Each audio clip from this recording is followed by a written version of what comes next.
Приветствую всех! В прошлом выпуске мы раскрыли некоторые секреты выбора района для жизни и поиска жилья для краткосрочной аренды в Аргентине. Ссылка на него вот здесь. Сегодня же мы изучим требования для долгосрочной аренды и покупки недвижимости в Аргентине. Рассмотрим несколько показательных примеров поиска такого жилья и обязательно пообщаемся с нашей соотечественницей Юлией, которая вместе со своей семьей довольно-таки выгодно снимает квартиру здесь, в Кордове. И в заключение, в хитрой табличке, мы посчитаем, какой же все-таки выгоднее способ, точнее тип аренды использовать. Будет очень интересно, поэтому устраивайтесь поудобнее и поехали.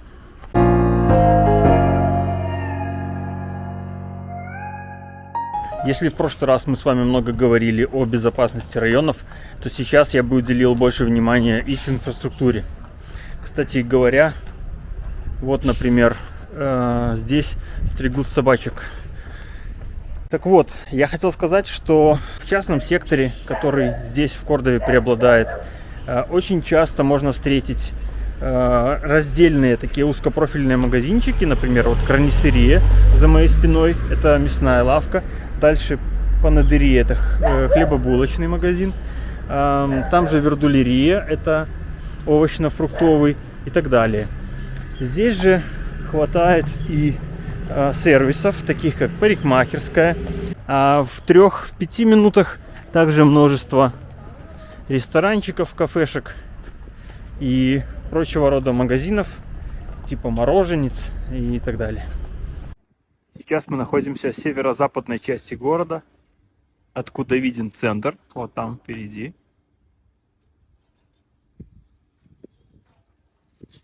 И отсюда же можно наблюдать, что в большей части город состоит из частной застройки.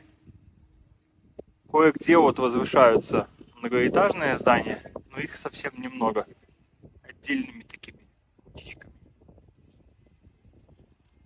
Вот, пожалуйста, если посмотреть на запад, то там мы увидим прекрасные холмы, или же сьеррас по-испански.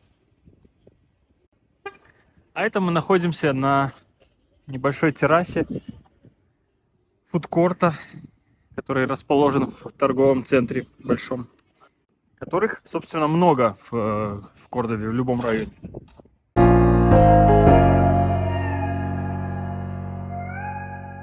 Итак, требования к долгосрочной аренде в Аргентине делают ее выгоду попросту неочевидной для многих из вас. И вот почему. Первое. Такое жилье чаще всего сдается без мебели и техники. Второе. Скорее всего, вам придется заплатить 5% за услуги риэлтора, причем 5% от общей суммы контракта. Третье. Требование предоставить гарантию своей платежеспособности. Так аргентинцы защищаются от неплатящих арендаторов. И способов преодоления этого препятствия существует как минимум 3. Первый из них, и им чаще всего пользуются сами аргентинцы, это предоставление от 2 до 3 поручителей, которые частью своей зарплаты и недвижимостью будут ручаться за вашу платежеспособность. Кроме того, могут чаще всего потребовать и справку о вашей заработной плате за последний год. И если вопрос со справкой решается относительно легко, то новоприбывшим довольно непросто найти себе здесь поручителей. Поэтому первое, что приходит в голову, чаще всего, это второй вариант – предоплата за несколько месяцев, полгода или год. И вариант, в принципе, годный, но то, что поначалу может показаться вам крутым лайфхаком, а именно обход этого требования за счет большой предоплаты, является не такой уж гениальной идеей на самом деле.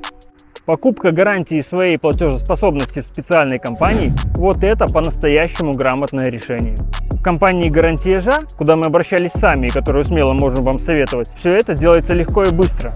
Для начала вам потребуется подтвердить ваш стабильный доход, либо наличие у вас суммы денег, достаточной для погашения контракта. В последнем случае в качестве свидетеля может выступать ваш совершеннолетний родственник, либо супруг. Вознаграждение компании «Гарантия-Жа» составляет 1 ставку месячной аренды, умноженную на коэффициент 2.16. При этом, оплачивая наличными, вы получите скидку 20%, при банковском переводе 5%. И ко всему этому добавляете 5%, если назовете промокод АКАСА.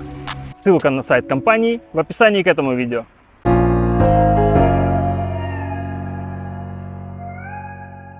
Что касается требований к покупке жилья, то оно всего лишь одно.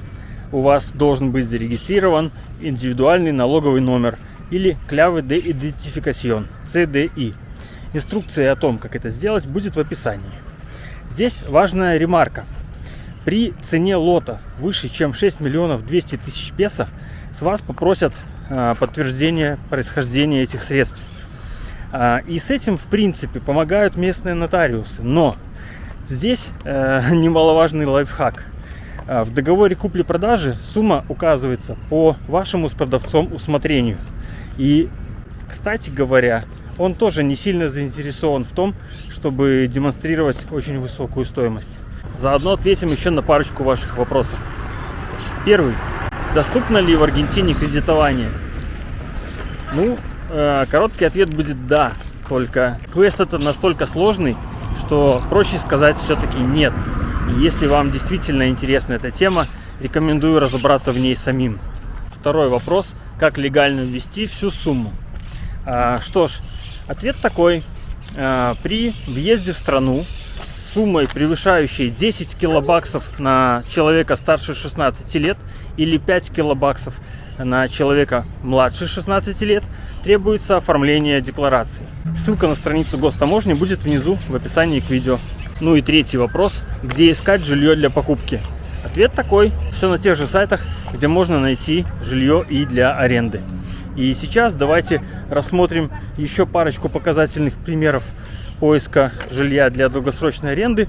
Мы посмотрим квартиры, частные дома и, как вы просили, загородную недвижимость.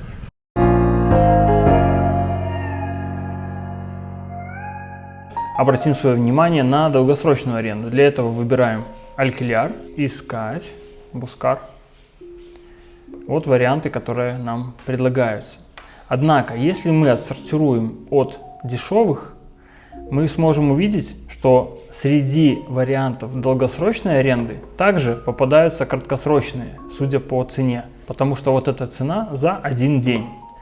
Давайте мы сейчас попробуем, допустим, выбрать для себя количество спален. Ambientes – это общее количество помещений. Dormitorios – это именно спальни. То есть гостиная не входит в число спален. Допустим, нас интересует вариант, чтобы было минимум 2 спальни. Давайте здесь применяем. По цене пока ограничивать не будем. И мы видим те результаты поиска, которые удовлетворяют нашему критерию. Мы можем эти варианты сразу пропустить. То есть вот 40 тысяч или 45 при таких фотографиях, это уже скорее всего и будет месячная стоимость аренды. Но, как мы можем наблюдать, это какое-то совсем старое жилье. Нас такое не интересует. Там, по-моему, в фильтрах можно было выбрать год постройки или что-то такое. Так, это дата публикации. Вот, да. Допустим, можем выбрать до 10 лет дому, чтобы было, чтобы отсечь самые такие страшные варианты. Можно еще поковыряться в фильтрах и настроить для себя более точно, потому что выбирать в принципе есть из чего. Тут мы можем видеть, что даже при таком отборе у нас есть 84 варианта на выбор. Если мы отбросим временные, так, 24 это похоже будет цена за один день, судя по фотографиям. По нашему опыту, вменяемые варианты при нынешнем курсе песо должны начинаться от 100 тысяч примерно. И здесь имеет смысл упомянуть вот еще какой расход. Expenses, которые вы можете здесь наблюдать в виде 3000 песо, это дополнительные расходы помимо арендной платы, которые будут взиматься с вас ежемесячно на оплату различных сервисов типа консьержа, охраны, если там есть, к примеру, уборщик прилегающей территории, и всякое такое. Вот мы можем посмотреть вариант квартиры.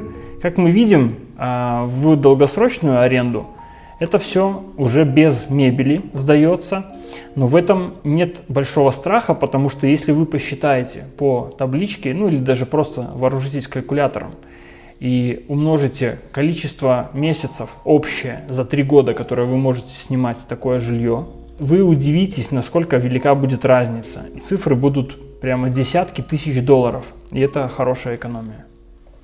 Дальше здесь вы можете найти сразу же кнопку «Связаться по WhatsApp». При этом сервис для вас уже сообщение составил, шаблон его. Вам останется только ввести свой номер телефона. Мы посмотрели, допустим, такой вариант. Посмотрим сейчас, где он на карте расположен. Здесь есть возможность включить показ сервисов. К примеру, буква H, по-моему, да, госпитали отображаются. Можно включить показ школ, если у вас привязка к учебному заведению. Вот как раз в этом месте вроде как неплохой райончик должен быть. Теперь можем посмотреть еще каких-нибудь вариантов. Я вам хочу показать такой, где будет общая территория. Вот как мы видим по expenses, да, по расходам. То есть это будет такой жилой комплекс, часто с консьержем. Вот, например. Там могут быть общие территории, как я уже сказал, с Парижей для приготовления барбекю. Может быть тренажерный зал, какая-нибудь спортивная площадка, что-нибудь в этом духе. И этот вариант у нас находится в другой части города, сравнительно недалеко от центра. Мы с вами рассмотрели, в общем-то, квартиры. То есть вы можете для себя выбирать любые параметры, настраивать фильтр там минимум, максимум цены и так далее. Для того, чтобы картина у кого-то сложилась более полная, мы рассмотрим также, вот посмотрите, цены USD, это уже соответственно в долларах в месяц. Я хотел вам просто показать, что есть варианты и другого совсем бюджета, просто я рассматривал, начиная снизу. То есть если мы откроем где-то посерединке, мы увидим цены, ну вот 160 тысяч, там 200 тысяч, это будет, вот есть, кстати, цены в долларах, но я бы рекомендовал рассматривать именно в песо, по той причине, что контракт у вас будет заключен на 3 года и цена будет зафиксирована в песо. И это означает, что на протяжении года владелец не будет иметь права повышать цену. И вы этим как бы защищены. Потом, по истечении года, он будет иметь право поднять цену не больше, чем на процент, установленный государством. Этот процент будет равен официально признанной инфляции. Цена по факту упала конкретно у нас с 460 долларов, которые были в начале, до при текущем курсе доллара, ну-ка посчитаем, 490, сейчас 193, там 194 доллара наш дом обходится. И хозяин поднимет нам арендную плату еще только через 2 или 3 месяца, а за это время цена еще сильнее валится. Так что делайте выводы, и я рекомендую, это такой самый серьезный здесь лайфхак, выбирать то жилье, на которое цена указана именно в песо.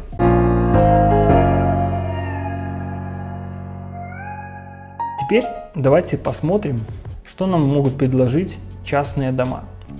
Здесь я в фильтре настроил поиск на CASA, то есть частный дом, и PH, но здесь все часто тоже путается из-за того, что разные домовладельцы к разным категориям относят одни и те же дома, по сути. Поэтому я рекомендую объединить этот поиск. И на старте просто по симпатичной фотографии я обращаю внимание вот на такой вариант. Мы видим, да, что цена здесь 12 тысяч песо, что скорее всего за один день. Тут так и написано, цена за ночь. Но мы видим, что это прямой владелец, во-первых, это уже большой плюс. И дальше давайте полистаем фотки. То есть это довольно приятный домик с придомовой территорией, с бассейном. Есть парковка. Теперь давайте посмотрим, где это находится.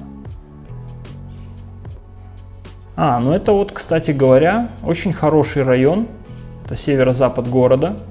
Здесь очень много учебных заведений поблизости. Вот рядышком есть санаторий Оженде, в котором мы, кстати, тоже очень часто обслуживаемся. Ездим туда с нашим малышом. А в школу он ходит вот в эту, Академию Аргуэжа. Район хороший тем, что здесь довольно-таки высокий уровень жизни. То есть, если мы переключимся на карту, там была возможность посмотреть на Гугле. Чек. Ну, не то чтобы лайфхак. Мы можем посмотреть, что вообще за район. В принципе, считаю, что по количеству бассейнов во дворе можно ориентироваться тоже. И по плотности застройки. То есть, если мы видим вот такие вот плотненько крыша к крыше, это ближе, наверное, по формату к каким-то трущобам. А если мы видим отдельно стоящий дом, там нормальный участок и бассейн, это значит, что вполне себе неплохой уровень жизни там.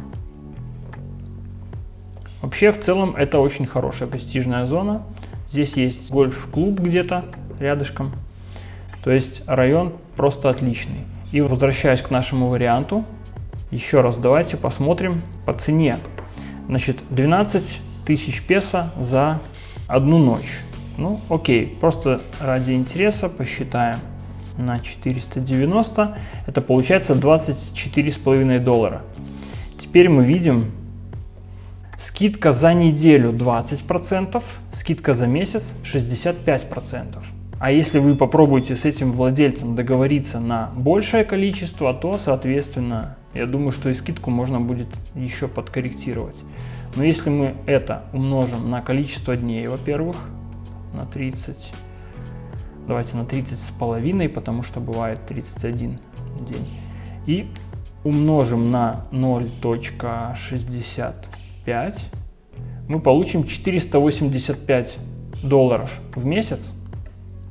При этом, если вы контракт заключаете на 3 года, цена фиксируется в песо, и это ваша стартовая цена, потом она будет у вас только падать, поэтому вот такой вариант я бы запросто рассматривал. Другой нюанс в том, что мы видим, что здесь у нас только одна спальня, 2 санузла и 2, это общее количество помещений, всего 2. Я думаю, что этот вариант нам отобразился, потому что мы не настроили здесь количество спален. Да, давайте чуть ужесточим наш фильтр, посмотрим другие результаты. Самые бюджетные лезть не будем, потому что тут в принципе все довольно понятно. То есть можно найти что-то там совсем бюджетное и от 40, наверное, тысяч. Но я думаю, что-то более или менее пристойное будет начинаться 1100 как минимум. Давайте где-нибудь в серединке посмотрим, что мы найдем. Да, вот 100 тысяч. То есть можно прям не открывая объявление полистать. Если у вас есть какие-то пунктики по поводу там цветной сантехники, как это есть у нас, или там, не знаю, старые какой-то некрасивые плитки, то такие варианты можно сразу пропускать, конечно. Мы сейчас долистаем до вариантов, где, просто вот эта цена, это реально очень низкая, потому что если мы 120 тысяч разделим на 490, мы получаем, одного нолика не хватает, но так уже понятно, что это получится $244. То есть за такие деньги дом с 2 спальнями, понятно, будет не очень хорошего состояния или в каком-то не очень хорошем районе. То есть нормальные цены начинаются плюс-минус там от $500. Поэтому я бы рекомендовал, если у вас, скажем, уровень жизни чуть выше, рассматривать варианты такие, с учетом того, что цена потом снизится. Тоже, кстати, рекомендация, можно рассматривать варианты домов, которые вот только-только построились. Здесь активный рынок недвижимости, довольно быстро разрастается город. Могут быть какие-то нюансы с инфраструктурой, но, как правило, здесь сначала все делается из инфраструктуры, а потом уже строится жилье. Вполне себе вот пристойный вариант, даже симпатичный. Видно, что новый, что только-только построили, и похоже, что никто здесь до этого даже не жил. Посмотрим, где это находится. 2 гаража, 2 спальни. Примерно то же самое, что снимаем мы. Находится это в южной части города. Там живут некоторые наши из знакомых. И это запросто может быть закрытая охраняемая территория. Я вот не знаю конкретно насчет этого, но похоже, кстати, на то. Давайте посмотрим еще какие-то варианты. Хочется увидеть что-то, что будет просто для глаза поприятнее. Да. Давайте откроем этот вариант. 150 тысяч песо. Давайте сразу расходы добавим. То есть 164 300, вот так, разделить на 490, $335. То есть это недорого совсем. Посмотрим, что за эти деньги мы можем найти. По-моему, он вполне себе пристойный вариант. Вот красивый газончик. Наверное, что-то только что построившееся, потому что уж совсем все свежее. Нормальная кухня по размеру. Вот есть патио-зона с крытой террасой. И, судя по соседству, тоже такие нормальные домики, аккуратные. Посмотрим параметры. У нас 3 спальни здесь, 1 гараж и 1 санузел. Ну, 1 санузел на двухэтажный дом — это, конечно, так себе, но это уже лучше смотреть вживую. Посмотрим, где это находится. Так, ну, если честно, вот прямо здесь находится Bijasiburu, и этот район не самый благоприятный. Ну, может быть, и адрес еще не совсем корректно указан. Но, в общем, по этой стороне реки считается район не очень-то безопасный. А через реку уже совсем все по-другому. То есть мы как раз живем через реку. Но можно ехать смотреть на место. И сейчас давайте я покажу вам очень интересный лайфхак. Во-первых, мы можем открыть сайт earthgoogle.com. Окей. Лайфхак тут заключается в том, что вы можете увидеть не просто снимки из космоса, а здесь даже будет отображаться рельеф, и вы сможете птичкой полетать над этим районом. Сейчас я вам покажу. Так, вот у нас улица Доминго-Зиполи, мост и буквально 2 квадры от него. Да? Смотрим здесь. Оп. Посмотрите, что мы можем увидеть. Вот этот район, он не самый благополучный. Здесь всякие находятся мастерские, магазинчики. Как мы видим по крышам, это скорее такие технические помещения. Также прошу вас оценить количество бассейнов во дворах. То есть, как мы видим, очень-очень плотная застройка, скорее похожая на трущобы. То есть крыша к крыше. Дома расположены очень прямо плотненько. Вот. Да, там жизнь есть. Да, я ходил, видел, там люди живут себе, кто-то чем-то занимается, там кто-то какие-то услуги оказывает. Там и магазинчики какие-то есть, вот какая-то даже есть католическая церковь. Но давайте посмотрим тот вариант, который там был интересен. Он примерно здесь якобы находился. То есть тут не совсем понятно, что вот это за местность. Но, как видно по общему окружению, я бы немножко усомнился. Но должен сказать, что вот здесь, поближе к Авениде Колон, вот по красным крышам домиков, мы можем ориентироваться, что здесь уже более престижное жилье, и разделяет его от этого района буквально вот одна улочка, пожалуйста. Да, там есть решетки на окнах, да, там есть колючая проволока чаще всего, но здесь ее не будет видно, или кабель под напряжением. Но мы уже можем видеть, как соседствуют разные уровни жизни. Также здесь мы можем видеть пару строящихся многоэтажек. То есть вот такая виртуальная прогулка прямо из своего кресла. Вполне себе хороший способ изучить какой-то район, какую-то местность. Сейчас я вам для примера покажу район, который через реку. Вот посмотрите для сравнения домики, которые вы видите здесь. Да. Кстати, ну это какая-то муниципальная школа, понятно. Поэтому такие здания побогаче. В общем, сравните вот с этими крышами, да. Вот этот район. Это строятся многоэтажки. Это тоже закрытая охраняемая территория вот с такими комплексами симпатичными. Потом мне известно, что вот это тоже белые дома, это охраняемая территория закрытая, резиденция Медитерранея. Посмотрите, там в каждом домике практически есть бассейн. Как можно видеть, здесь достаточно большое количество вот есть зеленых мест, типа парков, ну здесь они называются пласа. Вот это парк с апельсиновой рощей. Здесь есть Plaza Doce de Octubre тоже. И вот есть парк Naciones. И еще хочу, чтобы вы оценили количество теннисных кортов в этом районе. То есть вот здесь прямо большой комплекс из 4 кортов. Потом здесь есть еще вот здесь несколько. И в летней школе, куда мы водили нашего сынишку, здесь тоже, смотрите, вот еще бассейн и детский лягушатник.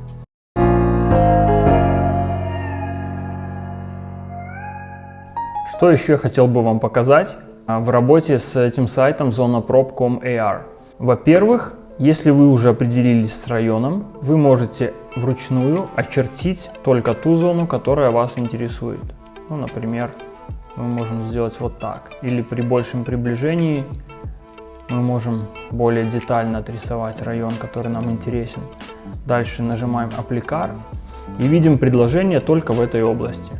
Дальше, если мы хотим расширить наш поиск, убираем этот фильтр, и вообще я бы предложил посмотреть загородную недвижимость, которую тоже у нас спрашивали наши подписчики. Давайте вот откроем. Просто Кордова, то есть это название провинции. Вот вся провинция Кордова, как мы можем наблюдать, и какие в ней есть варианты. Есть 75 тысяч песо, но это будет что-то старенькое, как видно. Ну, тоже каждому под свой бюджет. То есть кому-то и такое вполне себе сгодится. Надо просто посмотреть более внимательно.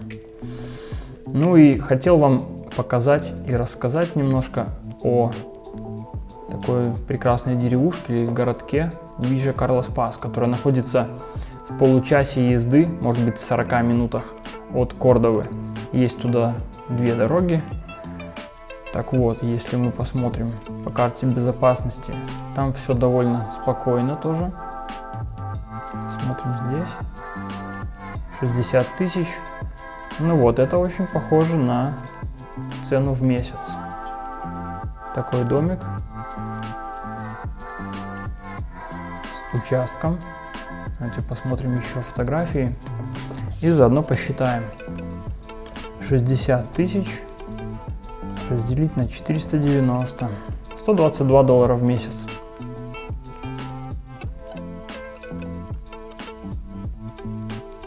Дом, возможно, не новый, но при надлежащем уходе там вполне может быть комфортно. Ну, в общем, выбор есть и среди загородной недвижимости. Вот мы можем видеть всю красоту, которая окружает Villa Carlos Paz. И еще один маленький лайфхак. Если по какой-то причине вы не сможете найти себе очередное жилье для краткосрочной аренды, как это было у нас с Дашей, когда мы только прилетели в Кордову, прожили здесь месяц, и у нас подошел срок первой квартиры, мы не особо задумывались о том, чтобы заранее найти следующую, и тогда как раз наступили большие выходные в Аргентине, когда практически все аргентинцы срываются с места и начинают путешествовать. Так вот, квартир по вменяемым ценам в Кордове не осталось практически.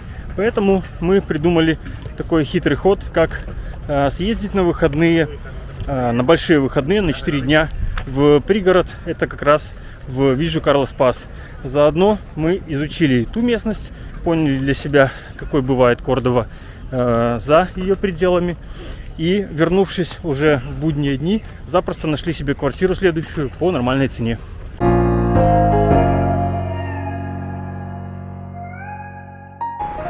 Итак, мы приехали немножко поснимать квартиру, где живет сейчас Юля с ее семьей, о которой я говорил. Она находится близко от центра города, на берегу реки, которая называется, по-моему, Каньяда. Вот этот дом. Довольно высокий.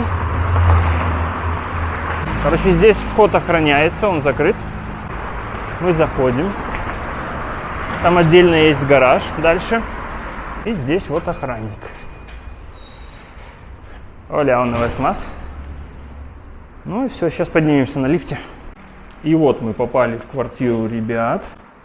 Поздороваемся с хозяйкой. Юля, привет. Привет. Покажем сразу. Это такой общий зал. Это коридор, где Кирилл играет. Квартира сдавалась уже с мебелью и с техникой. Ребята купили только микроволновку.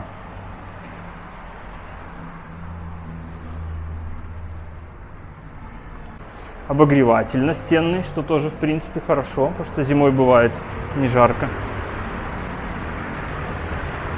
Вот это река. Ребята говорят, обычно там никто не спит, но сейчас можно обратить внимание вот на этого интересного дядю, который прилег отдохнуть. И вот виден центр Кордовы. Друзья, привет еще раз. Мы в гостях у Юли и ее семьи. И Юля нам расскажет об их опыте поиска квартиры в Кордове. Они снимают по контракту долгосрочной аренды без предоставления гарантий. Мы искали на обычных сайтах Аргентпроп, Зонопроп и еще какие-то парочку было. Писали просто всем, что мы хотим снять квартиру, что готовы оплатить за год. Кто-то не соглашался, кто-то приглашал на просмотры. И в итоге мы, получается, нашли несколько вариантов, где были готовы сдать нам без гарантии, просто за то, что мы оплатим год там, или полгода, где-то по-разному было договоренности. Но остановились в итоге на этой, потому что она была и самая бюджетная, получается, и уже полностью с мебелью. Давай обозначим сразу цифру, во-первых, в чем вы платите, и во-вторых, сколько. И да, понятно, получается, что вы нашли квартиру при условии, что вместо гарантии вы просто делаете предоплату. То есть таким образом снимаете с человека беспокойство о том, что вы перестанете платить. Получается, мы за год сразу заплатили, и 90 тысяч песо у нас в договоре прописано. На тот момент это было $270. Ну, мы как бы оплатили за год и все. Плюс депозит. Отлично. И потом у вас был разговор по истечении этого года, контракт, я так понимаю, у вас же на 3 года, по истечении этого года он сможет поднять цену на процент, который будет государством установлен, да? Да, у нас прописано это в договоре, что в декабре нам озвучат цену, которая будет на следующий год. Если она нас не устраивает, то мы просто расторгаем контракт и съезжаем. Если устраиваем, то продолжаем платить уже ежемесячно в песах. Вообще прекрасно. Это двухкомнатная квартира. Да. Давай немножко поговорим теперь о районе. Квартиру мы, в принципе, показали, дом показали. Здесь довольно все действительно аккуратно, цивильно. Что ты можешь сказать об этом районе, об инфраструктуре и об окружении? То есть вот с точки зрения безопасности, насколько вы комфортно чувствуете себя именно здесь? Слушай, ну мы первый раз, когда приехали в Корду, у нас получилось, что мы сняли здесь на 3 месяца сразу квартиру. То есть мы остались как бы в своем районе. Пока жили 3 месяца, дети начали ходить на секции, и поэтому, в принципе, в этом районе уже и стали искать квартиру, потому что мы привыкли к этому району. Здесь у нас, получается, речка рядом, очень удобно, у нас с подъезда выходишь, сразу же спуск вниз, там очень много всегда людей на травке сидит с напитками, с мате, да, и очень много спортсменов, дети наши тоже на самокатах, на скейтах, постоянно гуляют, они здесь одни без проблем, то есть насчет этого все прекрасно.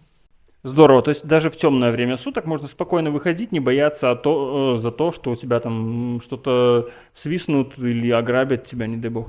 Но мы, слава богу, ни разу не натыкались на такое. Единственное, что мы вот когда снимали квартиру, что в первый, что второй раз мы пришли, посмотрели квартиру, вышли, нашли полицию, показали им дом, спросили, здесь ли безопасно жить. Они нам все рассказали, мы потом после этого спокойно заключили договор. Интересный подход, тоже почему бы и нет. Хорошо. Что бы ты могла сказать вот о школах, куда ходят твои ребята? Они ходят, я так понимаю, в одну? В разные. Один ходит в началку, получается, а другой секундария. Да? Секундария, да. Младший ходит прям вот 200 метров от дома школа. Нам нашли ее, получается, в Министерстве образования. Ну, прекрасная школа, все любят, все целуют. Ребенок, когда первый день пришел, сказал, что его не встречали ни разу так в школе. Ну, про школу это вообще прям отдельный разговор. Старшего отправили техническая у него секундария, то есть у него есть уже какая-то направленность. Он выйдет со школы, закончит, уже у него будет аттестат, получается, о школе и плюс аттестат по профессии, диплом по профессии. Тоже ему очень нравится, прям огромная школа. Он говорил, там 120 лет, по-моему, или что-то такое школе. Вот у младшего 106 они недавно отмечали праздник. Ну, детям безумно нравится. То есть дети счастливы, значит, родители спокойны, соответственно. Здорово. А могла бы ты сказать, это платные или бесплатные школы? Первый вопрос. И второй сразу, вот ты сказал, что техническая, там какая-то одна направленность или там можно выбрать? Можно выбрать, у него на выбор есть архитектура, механика, автомоторы и что-то четвертое, не помню точно. Он пока что выбрал автомоторы, но в этом году у них такая знакомительная по всему, и в следующем году нужно будет определиться именно с направлением, именно там уже по нему уже учиться будут. То есть у них первая половина дня это общие уроки, вторая половина дня они в мастерских, там, и у них там огромные моторы, машины стоят прям в школе. Прикольно, в общем. По поводу того, что они, да, они полностью бесплатные, и первого, и второго бесплатные. У Дани еще и входит бесплатно, его кормят. То есть и завтрак у него есть, и обед у него есть. А у Кирилла нет питания никакого такого. У него на территории школы есть маленькое кафе. Причем цены там очень дешевые, прям вот у него там можно заказать. Он на 250 песо, он говорит, я даже все не съедаю. То есть, видимо, по договоренности школы, и там прям смешные цены. Это меньше $1 получается по текущему курсу. Да. Классно, классно. Скажи, пожалуйста, вот вопрос, который я забыл задать. Вы нашли квартиру, получается, на сайте каком-то одном из Зона.Проб или Арген.Проб, и вы имели дело не непосредственно с владельцем квартиры, а с риэлтором, как я понимаю. С агентством. У нее, получается, у них агентство недвижимости, и вот риэлтор нам показывал, мы с ней договаривались, соответственно, коммуницирует с хозяйкой, мы даже не видели хозяйку, то есть у нас договор даже с риэлторским агентством. Мы не приглашали никакого юриста. Единственное, что у нас была девочка, которая знакомая, которая говорит на испанском, она с нами поехала, когда уже на подписании договора, просто немножко помогла, попереводила те вопросы, которые нам были важны. И все. А так договор мы просто в Google документах отсканировали, перевели, прочитали тексты. Этого было достаточно. Никаких правок не вносили, то есть все пункты договора вас устроили сразу? Да. Отлично, большое спасибо за такую ценную информацию и желаю вам удачи. Хотел вам еще немножко показать район, в котором живет Юля с семьей, и рассказать, что они также платят, помимо арендной стоимости за квартиру, expenses так называемые, то есть ежемесячные расходы на содержание охранника, а у них круглосуточная охрана там. Это 25 тысяч песо в месяц. И туда еще входят расходы на воду. Еще Юля сказала, что свою первую квартиру, так же как и эту, они нашли на вот этом вот сайте.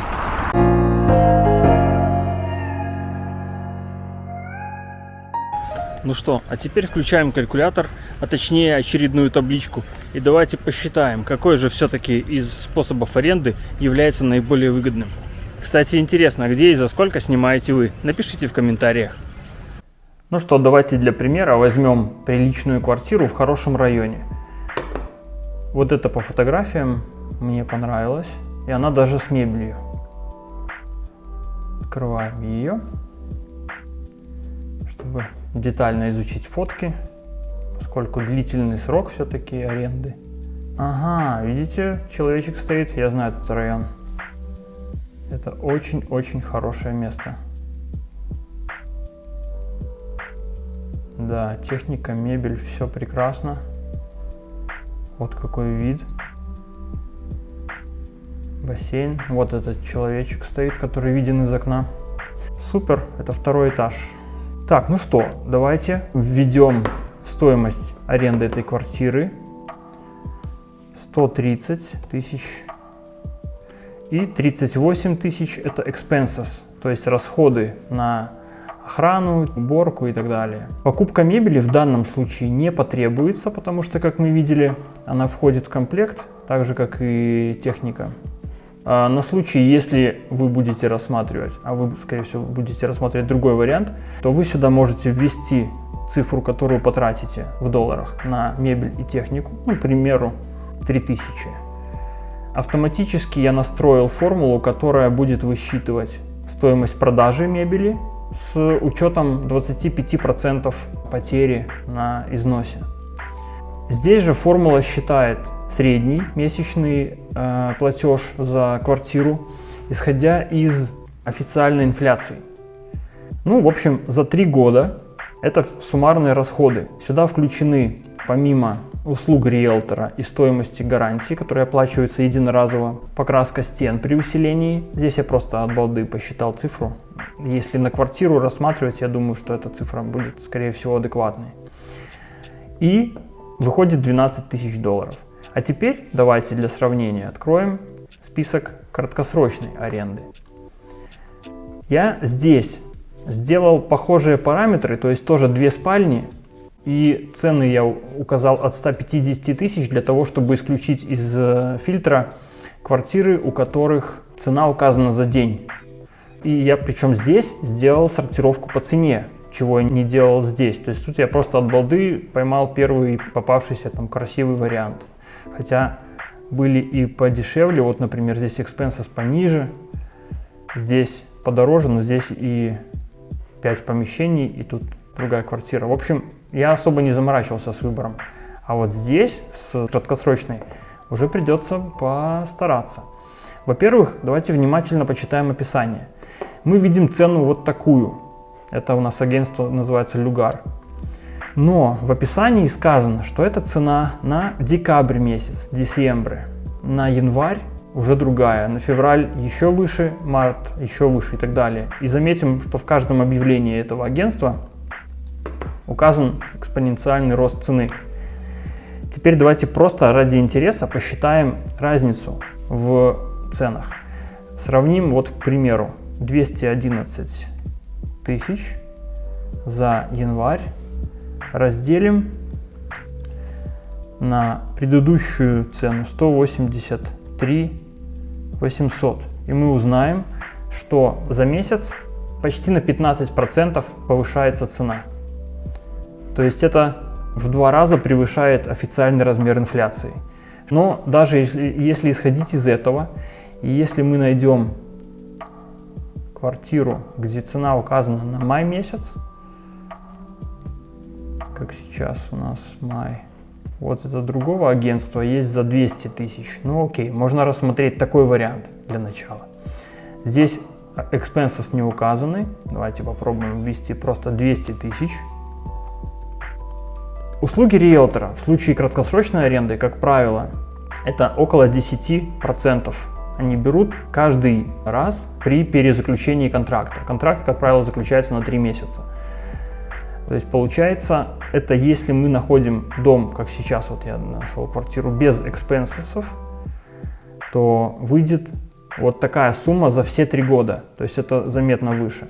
Но справедливости ради, я бы рассмотрел и другие варианты, потому что здесь может оказаться что-нибудь скрыто дополнительное. Например, давайте посмотрим какой-нибудь из этих вариантов. То есть вот у нас экспенсесов нет, но цена за май будет, давайте просто возьмем 248 500, умножим на 1,148 и получим 285 тысяч. Это процент, на который вот у них вырастает цена, 285. Вот уже мы видим, что разница в 2 раза. Это при том, что квартира без expenses. Если мы нашли бы подобную квартиру еще и с экспенсисами, то расходы были бы значительно выше. Вот как, например, здесь. Это другое агентство, 235 тысяч и 17 экспенсов. То есть берем 235 тысяч и 17. Вот что выходит. Так это при том, что мы здесь посчитали мебель, которую могли не считать. Ну вот, выводы делайте сами. Надеемся, что этим и предыдущими выпусками мы для вас раскрыли тему недвижимости в Аргентине. Остались вопросы? Добро пожаловать в группу Cordova.ru в Telegram за бесплатными ответами или на персональную консультацию. Все полезные ссылки в описании к этому видео. Если вам нравится то, что мы делаем, пожалуйста, поставьте лайк и подпишитесь на наш канал. Было приятно с вами снова увидеться и до новых встреч!